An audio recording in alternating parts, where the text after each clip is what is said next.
नमस्कार, मैं हूं अभिनय आकाश और आप देखना शुरू कर चुके हैं प्रभात साक्षी का स्पेशल शो मोस्टर लेवल इन्फॉर्मेशन यानी MRI. 631W207V street, New York city, Delhi से करीब 12,000 किलोमीटर का फासला है। लेकिन इसी पते से आई एक रिपोर्ट ने दिल्ली की राजनीति को एक बार फिर से गरमा दिया।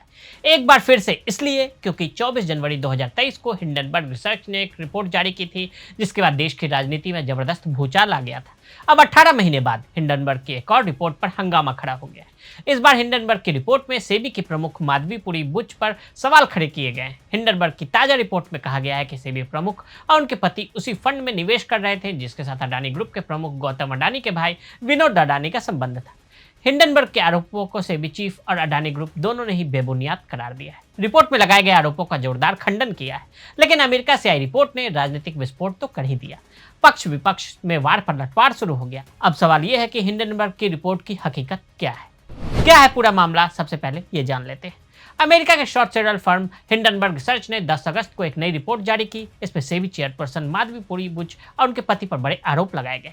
हिंडनबर्ग ने विशेल ब्लोअर दस्तावेजों का हवाला देते हुए कहा कि सेबी की चेयरपर्सन और उनके पति धवल बुच की उन ऑफशोर शेयरों में हिस्सेदारी रही है जो अडानी ग्रुप की वित्तीय अनियमितताओं से जुड़ी हुई है या जिनका इस्तेमाल अडानी ग्रुप की कथित अनियमितताओं में हुआ।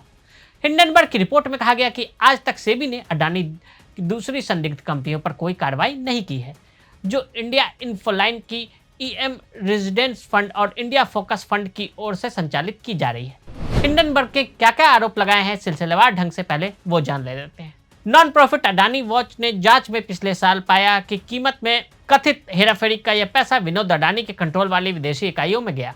विनोद इस रकम को अडानी स्टॉक्स में लगाते थे जिससे प्राइस बढ़े। विनोद के कंट्रोल वाली एक कंपनी ने टैक्स हेवन बरमूडा में ग्लोबल डायनेमिक अपॉर्चुनिटीज फंड में निवेश किया। उस फंड ने दूसरे टैक्स हेवन मॉरिशस में रजिस्टर्ड आईपीई प्लस फंड 1 में निवेश किया। IPE plus fund 1 Indian market में निवेश किया। आईपीई प्लस फंड को अडानी एंटरप्राइजेस के डायरेक्टर अनिल आहूजा ने wealth management fund India Infoline के जरिए शुरू किया था, जिसे अब 360 के नाम से जाना जाता है। ब्रिटेन में एक मुकदमे के मुताबिक आईआईएफएल पर जर्मनी के अंदर अब तक के सबसे बड़े फ्रॉड वेरियड स्कैंडल में मॉरिशस के एक फंड स्ट्रक्चर के जरिए शामिल होने के आरोप लगे हैं। सेबी की मौजूदा चेयरपर्सन और उनके पति धवल बुच के बरमूडा और मॉरिशस के उन्हीं दोनों फंड्स में गोपनीयता हिस्सेदारी थी जिनका इस्तेमाल विनोद अडानी करते थे। ऐसा लगता है कि इन दोनों ने 5 जून 2015 को सिंगापुर में आईपीई प्लस फंड में पहला निवेश किया था। आईआईएफएल के प्रिंसिपल के हस्ताक्षर वाले डिक्लेरेशन के मुताबिक वो निवेश सैलरी के पैसे से किया गया था और उस समय बुच दंपति की नेटवर्थ $1 करोड़ होने का अनुमान था।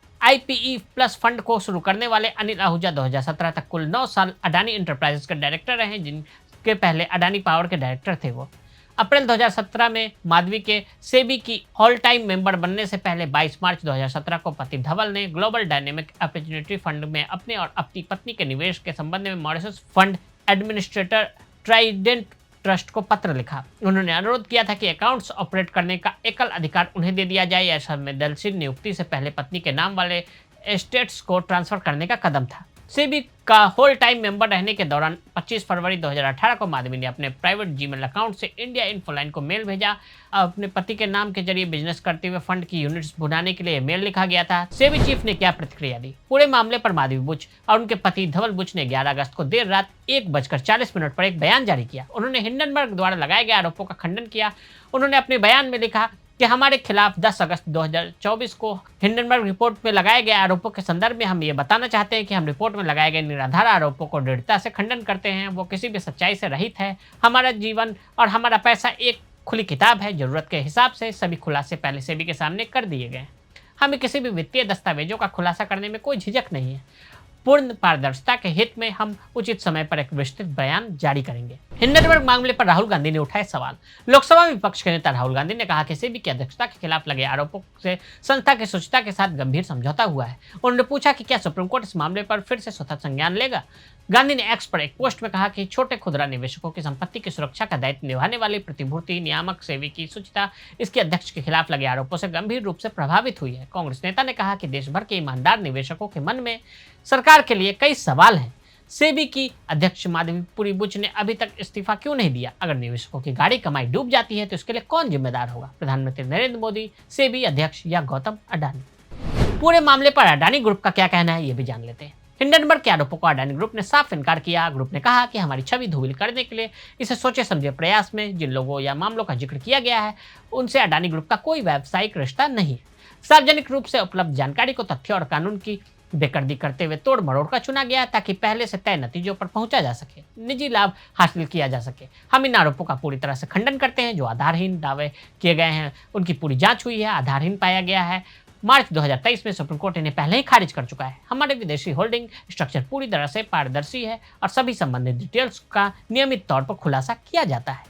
हिंडनबर्ग 16 कंपनियों को कर चुकी है टारगेट। आपको यह भी याद दिला दें कि बीते साल जनवरी में हिंडनबर्ग ने अडानी ग्रुप के खिलाफ एक रिसर्च पेपर जारी किया था, जिसके बाद अडानी समूह को काफी नुकसान झेलना पड़ा था। हिंडनबर्ग रिसर्च पेपर में अडानी समूह के अपने स्टॉक के प्राइसों में छेड़छाड़ का आरोप लगाया गया था। 32,000 शब्दों की रिपोर्ट में कहा गया था कि यह समूह देशों से शेयरों की हेरफेर और अकाउंट के धोखाधड़ी में शामिल है। हालांकि अडानी ने इन रिपोर्टों को सिरे से खारिज कर दिया था। बता दें कि 2017 में नॉर्थन एंडरसन के हाथों में शुरू हुई हिंडनबर्ग रिसर्च एक फाइनेंशियल रिसर्च फर्म है जो इक्विटी, क्रेडिट और डेरिवेटिव्स की एनालिटिक्स की उस्ताद मानी जाती है। यह शॉर्ट सेलिंग फर्म कंपनियों में गड़बड़ियों का पता लगाने की फिराक में रहती है। ऐसी कंपनियों के शेयरों के शॉर्ट सेलिंग का दाव लगाती है। शॉर्ट सेलिंग में से प्रॉफिट कमाने ले लोग दरअसल ऐसे शेयर बेचते हैं जो असल में उनके नहीं होते हैं। ये शेयर उधार पर लिए गए होते हैं। जब डे मार्केट प्राइस पर बेच देते हैं वे इन शेयरों में शॉर्ट हो जाते हैं। बड़े पैमाने पर होने वाले शॉर्ट सेलिंग से इतना दबाव लगता है कि घबराहट में दूसरे निवेशक भी बिकवाली शुरू कर देते हैं। हिंडनबर्ग कम से कम 16 कंपनियों को टारगेट कर चुकी है। शेयर बाजार भाप गए हकीकत। शेयर बाजार में सेंसेक्स 200 अंक या 0.24% बढ़कर 79,998 पर पहुंच गया, जबकि निफ्टी 48.40 अंक या 0.20% बढ़कर 24,415.90 पर पहुंच गया। करीब 1715 शेयरों में तेजी, 1737 शेयरों में गिरावट और 106 शेयरों में कोई बदलाव नहीं हुआ। शुरुआती कारोबार में अडानी समूह के सभी 10 शेयरों में गिरावट आई, जिसमें बीएसई पर अडानी एनर्जी में 17%, अडानी एनर्जी सॉल्यूशन में 17%, अडानी टोटल गैस में 13.39% और अडानी पावर में 10.94% की गिरावट आई। अडानी इंटरप्राइजेज का शेयर शुरुआती कारोबार में 5% से ज्यादा टूटने के बाद सुबह 11:15 पर महज 1.25% फिसलकर 3,147.55 रुपए पर ट्रेंड कर रहा था। मार्केट एक्सपर्ट्स पहले से ही ये उम्मीद जता रहे थे कि हिंडनबर्ग की इस रिपोर्ट का शेयर बाजार पर लंबा असर नहीं दिखेगा। इसके पीछे की वजह का जिक्र करते हुए उनका मानना था कि सेबी पर आई हिंडनबर्ग की नई रिपोर्ट महज भ्रम फैलाने की कोशिश, किसी ऑफशोर फंड का मतलब ही है कि कोई आपराधिक गतिविधि हुई है। उन्होंने कहा कि बिना सबूत के कथित लाभार्थी अडानी ग्रुप पर अपने ही पहले के दावों को बढ़ेंगे तरीके से दोहराया गया है, जिन्हें सुप्रीम कोर्ट पहले ही खारिज कर चुका है। तो आज हमने आपको हिंडनबर्ग की नई रिपोर्ट के बारे में बताया। आज के लिए इजाजत और ऐसी रिपोर्ट्स को देखने के लिए देखते रहें प्रभास। अगर आप भी लेना चाहते हैं देश दुनिया की तमाम जानकारी तो आज ही सब्सक्राइब करें हमारे चैनल को। साथ ही नीचे दिए बेल आइकन को जरूर दबाएं ताकि हर अपडेट आप तक पहुंच सके।